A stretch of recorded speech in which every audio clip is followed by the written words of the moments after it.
Iran ও Israel দুই চিরশত্রু রাষ্ট্র। উভয়ের মধ্যে বহু দশক ধরে গোপন ও সরাসরি সংঘর্ষ চললেও ১৩ জুন ২০২৫-এ শুরু হওয়া সামরিক অভিযান, যার নেতৃত্বে ছিল ইসরায়েলি বিমান বাহিনী ও গোয়েন্দা সংস্থা মোসাদ, তা এই সংঘাতের চরিত্র সম্পূর্ণভাবে বদলে দিয়েছে। মধ্যপ্রাচ্যের আকাশে এখন শুধুমাত্র যুদ্ধ বিমানের গর্জনই শোনা যাচ্ছে না, সেই সঙ্গে ছুটে চলেছে মার্কিন যুদ্ধজাহাজ, ক্ষেপণাস্ত্র, প্রতিরক্ষা ইউনিট এবং সাবমেরিন। এবং এর ফলে মধ্যপ্রাচ্যের যুদ্ধ এখন আর শুধুই ইরান ইসরায়েলের নয়, বরং এটি এখন যুক্তরাষ্ট্রের সরাসরি হস্তক্ষেপের মাধ্যমে রূপ নিচ্ছে একটি বৈশ্বিক সামরিক সংঘাতে। যুক্তরাষ্ট্রের যুদ্ধ জাহাজ মোতায়েনের সিদ্ধান্ত এসেছে এমন এক সময়ে যখন ইসরায়েল দাবি করছে যে তাদের অপারেশন রাইজিং লায়ন অভিযানের মাধ্যমে ইরানের পারমাণবিক ও ক্ষেপণাস্ত্র অবকাঠামোর বড় একটি অংশ ধ্বংস করা হয়েছে। এই অভিযানে সবচেয়ে গুরুত্বপূর্ণ আঘাত হেনেছে ইরানের সামরিক কমান্ড কাঠামোর ওপর, যার শীর্ষে ছিলেন মেজর জেনারেল মোহাম্মদ বাঘেরি। ইরানের প্রতিক্রিয়া এসেছে অত্যন্ত সংগঠিত ও আগ্রাসীভাবে। তারা ১৫০টিরও বেশি ব্যালিস্টিক ক্ষেপণাস্ত্র এবং শতাধিক কামিকাজে ড্রোন ছুড়েছে ইসরায়েলের বিভিন্ন শহর ও সামরিক ঘাঁটির দিকে। জবাবে ইসরায়েল আবারও সিরিয়া ও লেবাননের ইরান সমর্থিত ঘাঁটিতে বোমাবর্ষণ করে। এ টানা পাল্টাপাল্টি হামলার পরে ওয়াশিংটন পোস্ট নিশ্চিত করে জানায়, মার্কিন নৌবাহিনীর আর্লাইক বার্গ ক্লাস যুদ্ধ জাহাজ ইউএসএস থমাস হান্ডনার পূর্ব ভূমধ্যসাগরের দিকে মোতায়েন করা হয়েছে। এই যুদ্ধ জাহাজে SM-3 এবং SM-6 ক্ষেপণাস্ত্র প্রতিরোধ ব্যবস্থা রয়েছে, যা কোনো রকম ব্যালিস্টিক আক্রমণ প্রতিহত করতে সক্ষম। একই সময় আরও একটি যুদ্ধ জাহাজ প্রস্তুত রাখা হয়েছে, যাতে পরিস্থিতি আরও উত্তপ্ত হলে তার সঙ্গে সঙ্গে সক্রিয় ভূমিকা রাখতে পারে। হোয়াইট হাউসের সরাসরি নির্দেশে এই যুদ্ধ জাহাজ মোতায়েন করা হয়েছে, যা ইঙ্গিত দেয় যে যুক্তরাষ্ট্র শুধু ইসরায়েলকে পরোক্ষ সহায়তা করছে না, বরং ভবিষ্যতের যুদ্ধ পরিকল্পনার অংশ হিসেবেই তাদের শক্তি পুনর্বিন্যস্ত করছে। এই যুদ্ধ জাহাজের মোতায়েন নিছক একটি প্রতিক্রিয়া নয়, এটি যুক্তরাষ্ট্রের একটি কৌশলগত বার্তা, যা ৩টি স্তরে ব্যাখ্যা করা যায়। প্রথমত, এটি একটি সামরিক সতর্কতা, যার মাধ্যমে ইরানকে জানানো হয়েছে যে কোনো রকম হামলা হলে যুক্তরাষ্ট্র চুপ থাকবে না। দ্বিতীয়ত, এটি একটি কূটনৈতিক চাপ, যার মাধ্যমে অন্যান্য মধ্যপ্রাচ্য দেশগুলোকেও যুক্তরাষ্ট্রের অবস্থান সম্পর্কে স্পষ্ট বার্তা দেওয়া হয়েছে। তৃতীয়ত, এটি একটি জোট কাঠামো প্রস্তুত করার সূচনা, যেখানে মার্কিন নেতৃত্বে একটি আন্তর্জাতিক প্রতিরক্ষা বলয় গড়ে তোলা হবে ইরানের বিরুদ্ধে। এই অবস্থায় যুক্তরাষ্ট্রের যুদ্ধ জাহাজ শুধু ইসরায়েলের প্রতিরক্ষায় নয়, বরং একটি পরিপূর্ণ আক্রমণাত্মক অবস্থানেও প্রস্তুত থাকতে পারে। কারণ ইরান ইতিমধ্যেই জানিয়ে দিয়েছে যে যদি তাদের ভূখণ্ডে আবারও আঘাত হানা হয়, তবে শুধু ইসরায়েল নয়, তাদের মিত্র দেশগুলোর সামরিক ঘাঁটিও লক্ষ্যবস্তু হবে। এই হুমকি সরাসরি যুক্তরাষ্ট্রের কুয়েত, কাতার, বাহরাইন, ওমান ও সংযুক্ত আরব আমিরাতের সামরিক ঘাঁটিগুলোর জন্য অ্যালার্মিং।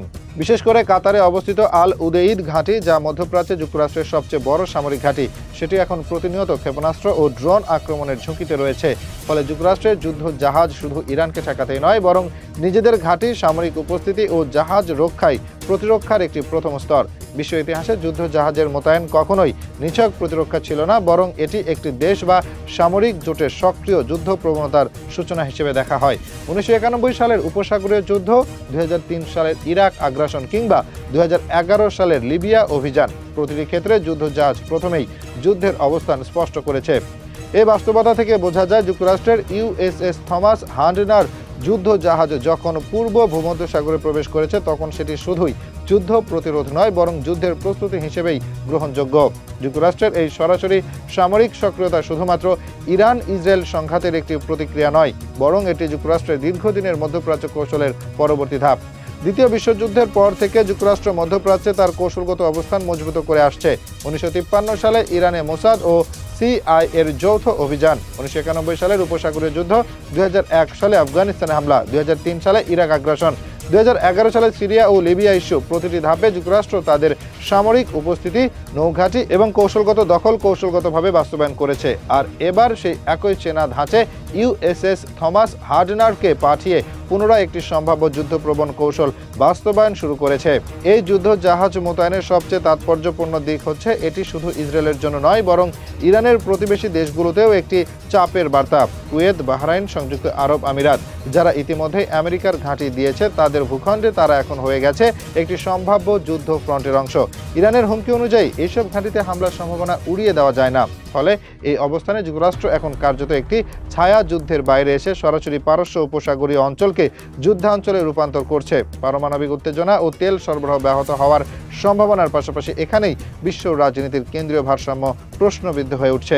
বিশ্লেষকরা মনে করছেন, ইসরায়েল ইরান যুদ্ধ এখন প্রকৃতপক্ষে বৃহত্তর জোট রাজনীতির চূড়ান্ত সংঘর্ষে রূপ নিচ্ছে। পশ্চিমা শক্তির নেতৃত্বে ইসরায়েল, যুক্তরাষ্ট্র ও ইউরোপীয় দেশগুলো এক পাশে, অন্যদিকে রাশিয়া, চীন, ইরান এবং তাদের মধ্যপ্রাচ্য ভিত্তিক মিত্রগণ অন্য পাশে। এই মেরুকরণ তৃতীয় বিশ্বযুদ্ধের মতো এক পূর্ণাঙ্গ সংঘাতের পূর্বাভাস দিতে শুরু করেছে। এই অবস্থায় প্রশ্ন হচ্ছে, যুক্তরাষ্ট্র যদি সরাসরি ইরানের সামরিক হামলা চালায় বা ইরানি ভূখণ্ডে তাদের ক্ষেপণাস্ত্র প্রতিরোধ ব্যবস্থা মোতায়েন করে, তবে চীন ও রাশিয়া কি পদক্ষেপ নেবে? চীন ইতিমধ্যে হুমকি দিয়েছে যে পারস্য উপসাগরের অস্থিতিশীলতা তাদের বেল্ট অ্যান্ড রোড ইনিশিয়েটিভের জন্য হুমকি। চীন জানিয়েছে, যদি এই সংঘাত বন্ধ না হয় তবে তাদের জরুরি জাতীয় নিরাপত্তা পদক্ষেপ নিতে হতে পারে। একই সঙ্গে রাশিয়া জাতিসংঘ নিরাপত্তা পরিষদে যুক্তরাষ্ট্র ও ইসরায়েলের বিরুদ্ধে প্রস্তাব এনেছে, যেখানে বলা হয়েছে ইরানের ভূখণ্ডে এই আগ্রাসন আন্তর্জাতিক আইন ও রাষ্ট্রসংঘ সনদের সরাসরি লঙ্ঘন।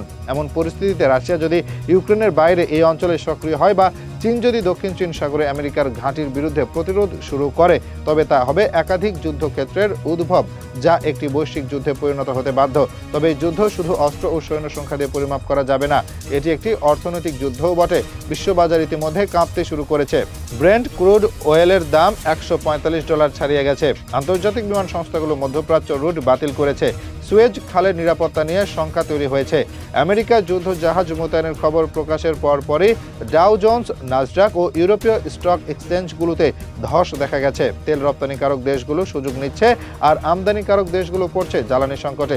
এই পরিস্থিতি চলতে থাকলে আন্তর্জাতিক বাণিজ্য চেইন ভেঙে পড়বে, যার প্রভাব পড়বে সরাসরি বাংলাদেশ, ভারত, পাকিস্তানের মতো উন্নয়নশীল দেশগুলোর উপর। যুক্তরাষ্ট্রের যুদ্ধ জাহাজ মোতায়েন, ইসরায়েলি আক্রমণ এবং ইরানি প্রতিক্রিয়ার সম্মিলিত চিত্র শুধু একটি সামরিক সংঘাত নয়, এটি এক বৈশ্বিক সংকট যার বিস্তার হতে পারে অনিয়ন্ত্রিত।